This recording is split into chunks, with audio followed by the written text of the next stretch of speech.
Hello and welcome back to another daily cribbage. We are against Bella, who is on a horse. Let's see if we can whip something up here. Looking at a 5 Jack King hand, and the 4 is probably the best thing to keep here. But it's not necessarily the best for the play, and we have a choice here whether to lead. Oh dear, this is not good. No. The 7 is pretty nasty to see there, and opponent gets 9 points on the play. We need to we need to come back to that. This is not a good start to the game. Yeah, I think it's much better to lead. Well, in hindsight, it's much better to lead a king or something. But let's see if we can get some compensation for that.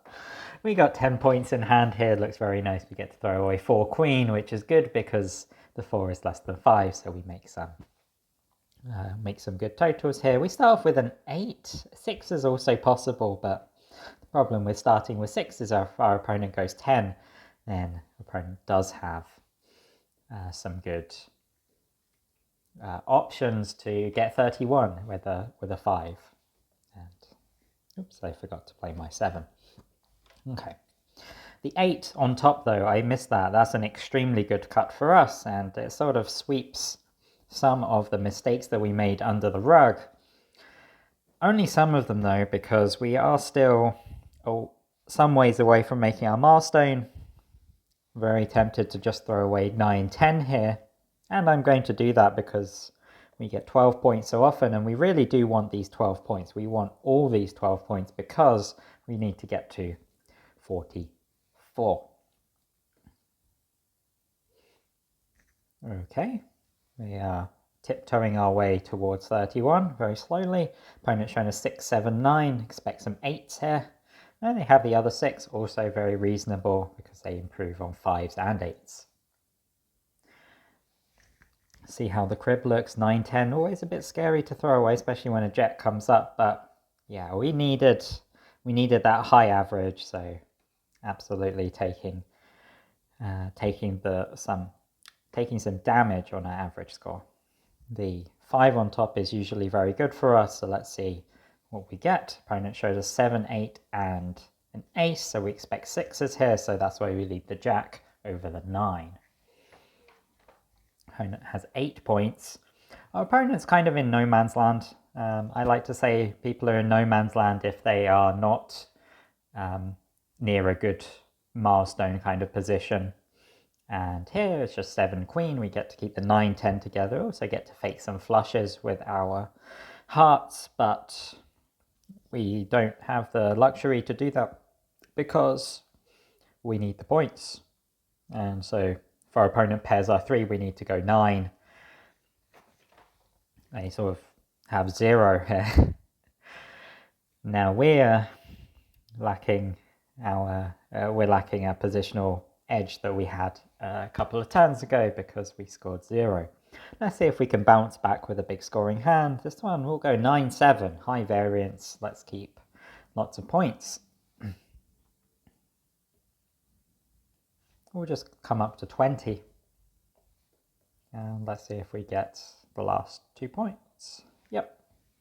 Opponent gets 1 point, we get 2 points, so it's okay for us, not the best. We are the dealer, so we do expect to get way more points than our opponent. We make it to 70, just about. Our opponents made it to 73 with their pawn. And now what do we need to do? Well, we could start throwing away safely, and I think that's what I'm going to do. I'm going to throw away 2, 9, the safest discard, and we'll lead the 7. And we'll come up to 23. The point is if our opponent plays 5, we can get the last card with this 2. And our opponent gets 1 last card, so 2 points each. Our opponent has a huge hand, kind of unfortunate. Maybe that's payback for earlier. What's this one all about? I think we might need to hit a 4 what are our outs? Our outs are to get a really huge hand, and that's by keeping 5 double 6 together and probably hitting a 4. 3, it's not the best. Let's hope our opponent doesn't have 5s. They do have 5s. We're going to take this last card. Yeah, our opponent has 9 points in hand, takes them very securely to 105, and we need some miracles to come back into this. But there's still some chances.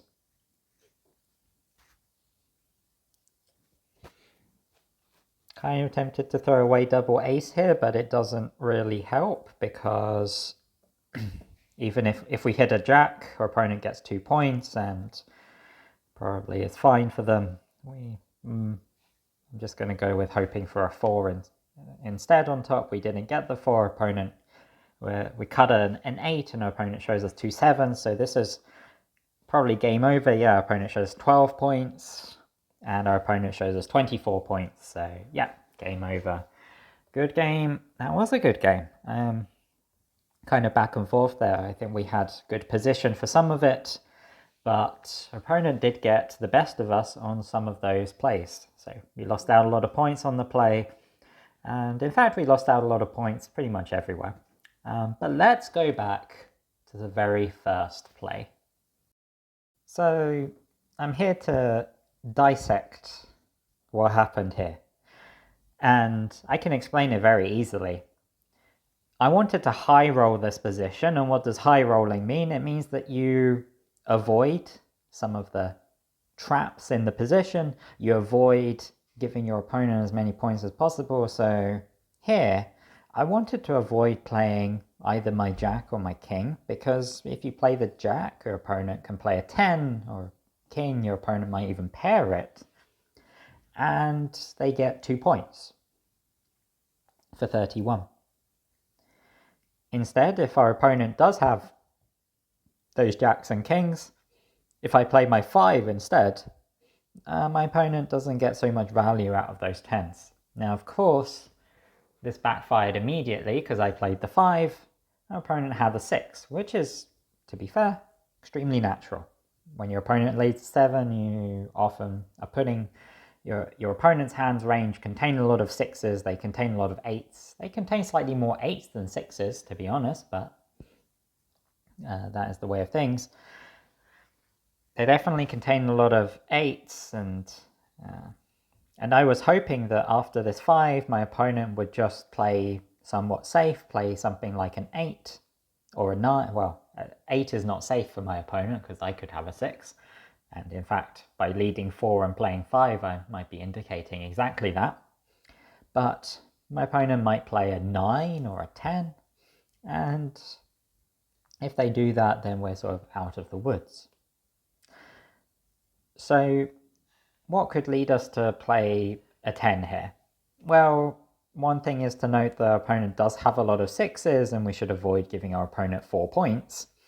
But the other thing is that we should note that if our opponent does have a 10 card here, mostly if they have a picture card like a jack, queen, or a king, then their hand isn't actually going to be worth that much. What do I mean? Well, just think about what's the best possible hand that you could have that contains a 7 and a king, say. Well, the best hands of that flavor are going to be flushes. But let's assume that, a flush is just 4 extra points for not much extra work. What kind of other values of cards would be in there? Well, a 7 and a king, maybe it would be centered around the 7, so you could have 6, 7, 8, or you could have 7, 7, ace.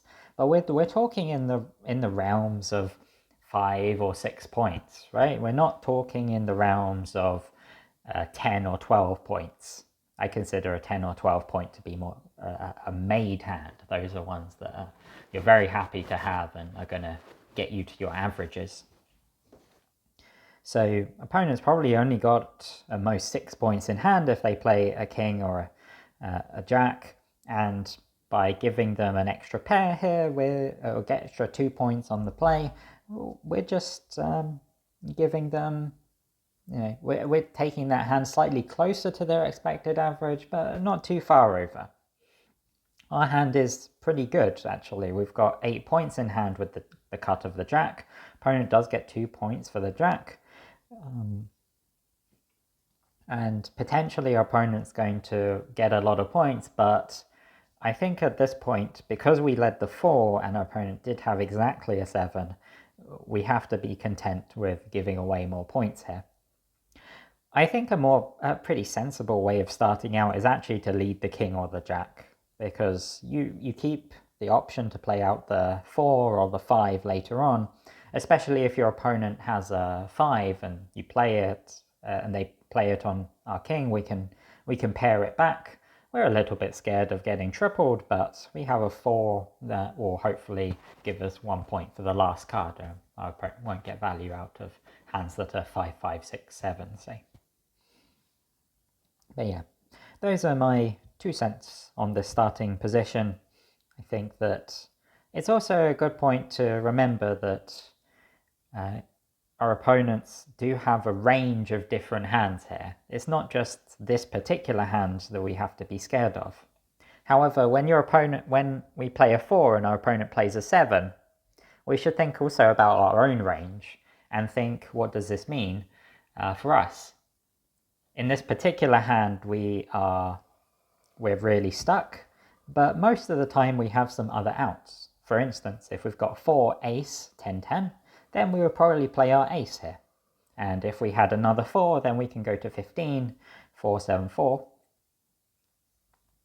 But 4 7 is a very nice start from our opponent, and it's something that we can take away today. We can say that, you know, if your opponent leads a 4, playing a 7 on top can sometimes give them a very hard time. So, hope you got something out of it, and I'll see you next time. Bye for now.